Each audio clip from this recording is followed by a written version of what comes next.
वंदे मातरम भैया बहनों। अपना जो पाठ दो है आखेट खाद्य संग्रह से भोजन उत्पादन तक, उसका प्रकरण है आओ आरंभिक कृषकों और पशुपालकों के बारे में पता करें। यानी ये जो प्रकरण पढ़ेंगे अपन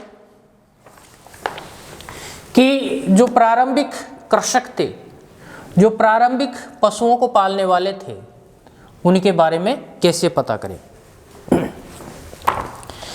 क्या यानी मानचित्र, अपनी जो पुस्तक है उसमें मानचित्र 2 है, पृष्ठ संख्या 13 पे उसको देखते हैं। क्या तुम्हें कई नीले वर्ग दिखाई दे रहे हैं? दे रहे हैं साहब।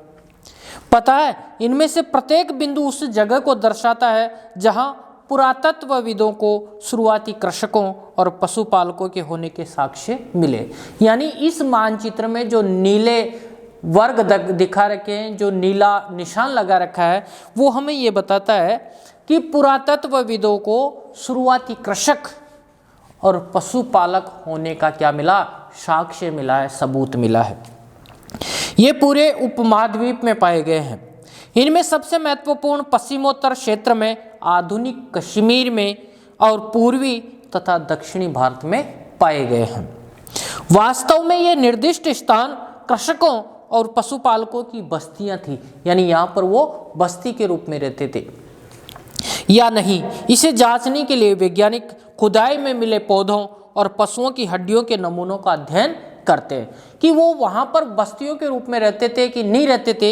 इसके लिए वो क्या करते हैं, वैज्ञानिक कौन, पुरातत्वविद, वो पौधों और पशुओं की हड्डियों के नमूने लेते हैं और फिर उनका अध्ययन करते हैं।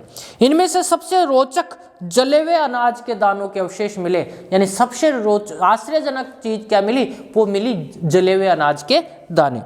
ऐसा लगता है कि ये गलती से या फिर जानबूझकर जलाए गए होंगे। वैज्ञानिक इन अनाज के दानों की पहचान कर सकते हैं। इस तरह हमें पता चलता है कि इस उपमहाद्वीप के विभिन्न भागों में बहुत सारी फसलें उगाई जाती रही होगी। वैज्ञानिक विभिन्न जानवरों की हड्डियों की भी पहचान कर सकते हैं। अब है स्थायी जीवन की ओर।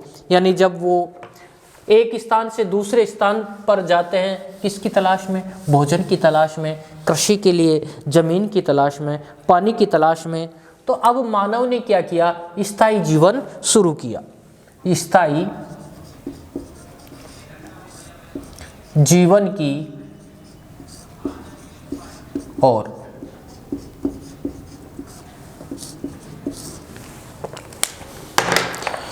पुरातत्वविदों को कुछ पुरा स्थलों पर झोंपड़ियों और घरों के निशान मिले हैं, जैसे कि बुर्ज होम वर्तमान कश्मीर में है, कि लोग गड्ढे के नीचे घर बनाते थे। कहाँ बनाते थे? गड्ढे के नीचे, जिन्हें गर्तवास कहा जाता है।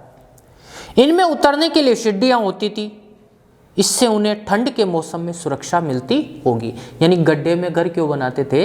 वैज्ञानिकों ने यह अनुमान लगाया कि ठंड के मौसम में उनको क्या मिलती है? सुरक्षा मिलती है। पुरातत्वविदों को झोपड़ियों के अंदर और बाहर दोनों ही स्थानों पर आग जलाने की जगह मिली है।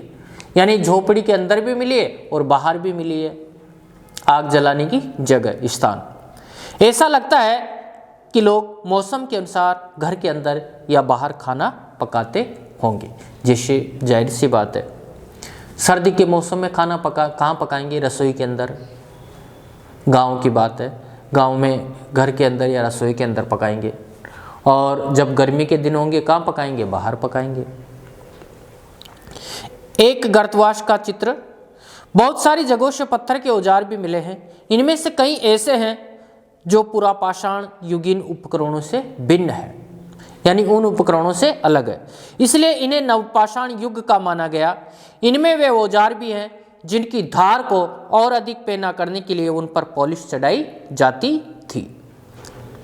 औखली और मूसल का प्रयोग अनाज तथा वनस्पतियों से प्राप्त अन्य चीजों को पीसने के लिए किया जाता था। गाँव में आज भी है औखली, मूसल। आज हजारों साल बाद भी ओखली और मूसल का प्रयोग अनाज पीसने के लिए किया जाता है। उसी तरह प्राचीन प्रस्तर युगीन अनाज औजारों का निर्माण और प्रयोग लगातार होता रहा। कुछ औजार हड्डियों से भी बनाए जाते थे। नवपाषाण युग के पुरास्थलों से कई प्रकार के मिट्टी के बर्तन मिले हैं। कभी कभी इन पर अलंकरण भी किया जाता था। इन मिट्टी के ऊपर क्या किया जाता था? चित्रकारी। बर्तनों का उपयोग चीज़ों को रखने के लिए किया जाता था। धीरे धीरे लोग बर्तनों का प्रयोग खाना बनाने के लिए भी करने लगे। चावल, गेहूं तथा दलहन जैसे अनाज अब आहार का महत्वपूर्ण हिस्सा बन गए थे। कौन कौन से? चावल, गेहूं और दालें। आहार मतलब भोजन। इसके साथ साथ अब लोग कपड़े भी बुनने लगे थे। इसके लिए कपास जैसे आवश्यक पौधे उगाए जा सकते थे। क्या ये परिवर्तन हर जगह एक साथ ही आ गए होंगे?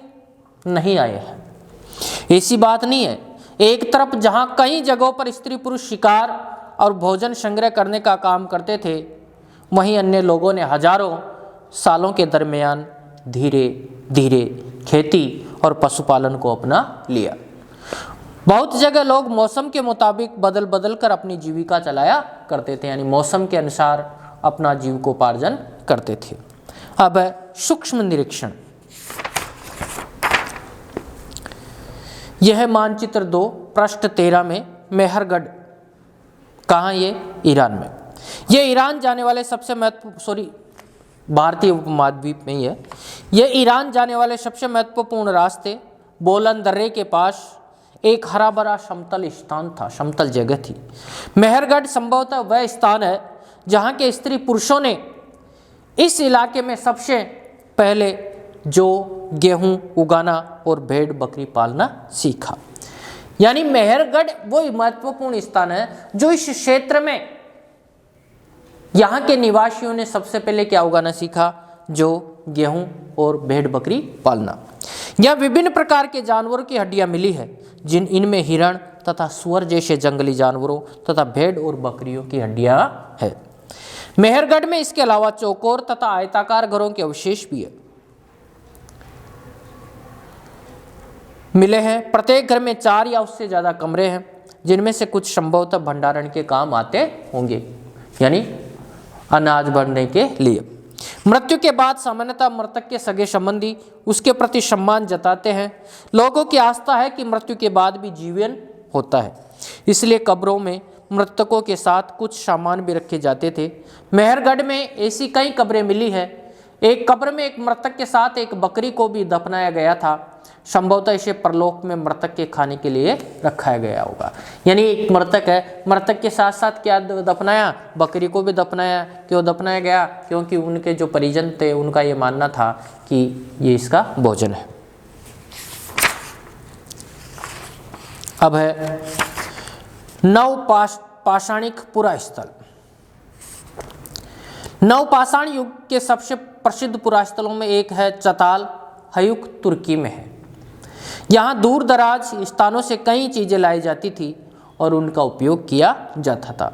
जैसे सीरिया से लाया गया चकमक पत्थर, इससे क्या होता था? आग उपाड़ी जाती थी, आग पैदा की जाती थी। लाल सागर की कौड़ियाँ तथा भूमध्य सागर की सीपियाँ। ध्यान रहे कि उस समय पर पहिए वाले वाहन का विकास नहीं हुआ था। लोग सामान खुद या जानवरों की पीठ पर लाद कर ले जाया करते थे। और यहाँ तक आप जो पढ़े उसको ध्यानपूर्वक घर पे पढ़ोगे, अच्छी तरह अध्ययन करोगे। धन्यवाद।